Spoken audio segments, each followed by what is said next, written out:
Yamakadai kuteerera panguva dzino ndiyo channel yenyu inonzi Kulian TV apo patinokupai ma-updates nawu nezvinhu zvakasiyana siyana zvinenge zvichiitika nekutora nzvimbo munyika yekwedu. Pandiri kutaura nemiko zvino zvimuri yeZimbabwe ndiri kutambira bad news from comrade Nyatsimbamutota wife. Vari kutaura kuti zvone panapa hazvina kumira zvakanaka. Comrade Nyatsimbamutota vari kurutsa ropa, kuchaya ropa, akomanda zvinhu zvakaoma izvi.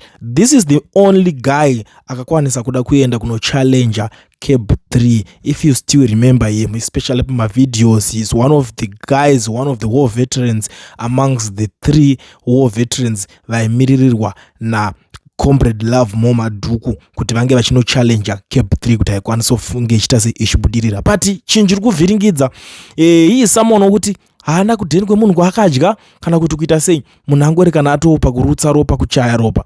Zvinhu zvinosiririsa iko zvinezvi. Andowanzotaura zvinhu zvisina umbowo because ndeda kuti mubva mangoona comrade Nyatsimbamutota wife vanga vachishandisa foni yemurume wacho vandisira message vakati comrade Nyatsimbamutota down with acute diarrhea, regime's hand suspected, nation to know, non-stop blood diarrhea coupled with vomiting, nearly to die. Ini ndava ndati inga pakaipa, I wish you a quick recovery say ndikati aiwa ndichaizivisa nyika, I will let everyone know.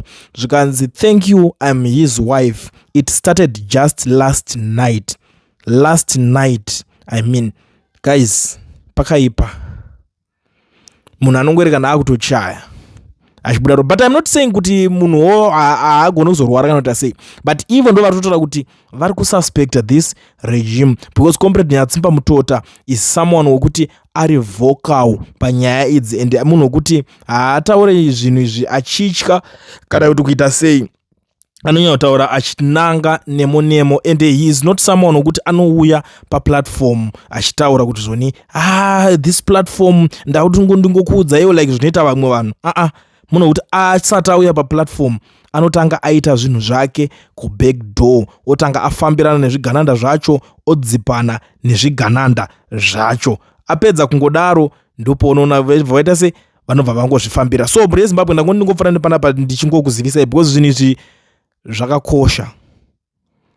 Garai ameno kana muchinge mune any information or any help yamunokwanisa kuoffer kuna comrade Nyatsimbamutota, please let me know.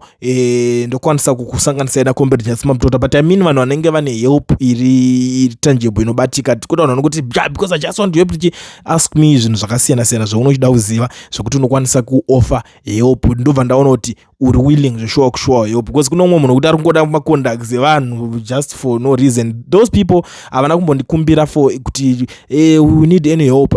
Help yevangotaura vati the nation needs to know this, please. Saka inini ndatorowa pangu ndatopedza. Iwo kana uchinge une yako ndima yonokwanisa kurowa uchibata ipapapo, please let me know in my comment section or munouya panhamba dzangu dzekulian dzechivhitivhiti ndobva ndaita se ndokulinkisai navo. But ndisandaenda muri yeZimbabwe, ndisandarowa pasi regadzani vanhu ngoshandisa mukana unowu kuzivisa maZimbabweans ese zvawo vari munyika yeSouth Africa ine vari kudawo kuregisterwa macompanies nekuvhurirwa maFNB business accounts vasina mawork permits kana mastart permits. Ndiri kuti company inonzi Education Research ndo shasha dzacho ana mazvikokota vari kuita basa iroro. Zvekare kune vanhu vari kuda kutenga dzimotikari dzekutanga mabusiness, uri kutanga mota dzekutenga udaita maboat, mauber, indrive, taxify, zvakasiyana siyana zvaungangoita zviri kungoitwa nevamwe vachirarama zvese zvinananingiriki. Please conduct Education Research as well because now they are in partnership with Kia Pretoria. So ndoziva kuti umwe munhu anoti ndiri kudawo kuti ndiwane chirori chekuti ndinge ndichiita mabusiness ekuti ndoda kutakura muti, ndoda kuita sei, please conduct Education Research. Vanokubatsira vanoda zvima off-road